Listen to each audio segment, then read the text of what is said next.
Welcome.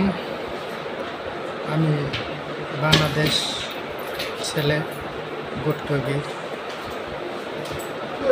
আপনাদের একটা মা মেয়ের পিনিকের গল্প শোনাচ্ছি। মা মেয়েকে দিয়ে দিচ্ছে স্বামীর বাড়ি। তো স্বামী জানতো না,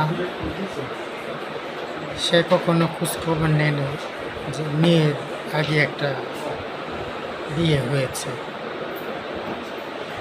যাই হোক, তারা অনেক দিন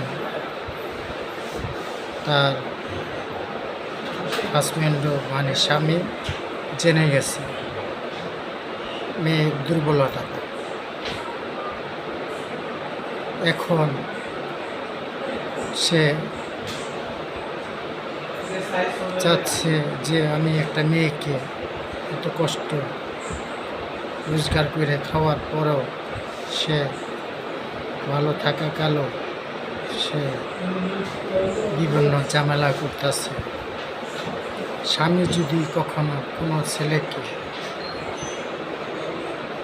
পরকীয়া করে, শোনো নারী, তোমরা কখনো পরকীয়া করতে যেও না।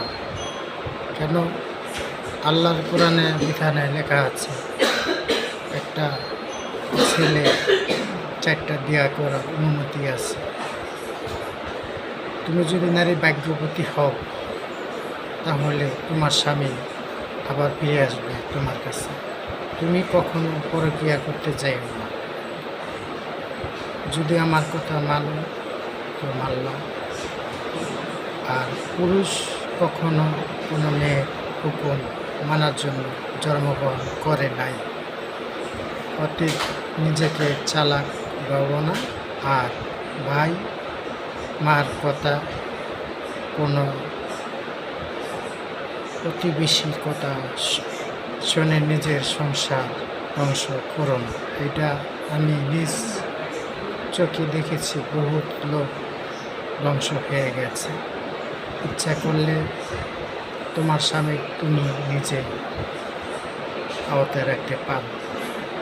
ছেলের মন একবার ভেঙে গেলে তুমি সারা পৃথিবী যদি দিয়ে দাও, তার মনে কখনো জায়গা পাবে না।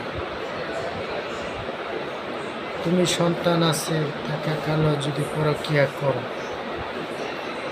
নারী, তুমি আর ওই স্বামীকে সারা পৃথিবী যদি কোনো কিছু দাও বিনিময়, তার বুকে তোমার কখনো স্থান হবে না। ইনশাল্লাহ আবার নতুন কোনো গল্প আপনাদের ক্যামেরা পেজে আসবো। এখানে গল্প শেষ করছি। ওয়েলকাম। আসসালামু আলাইকুম।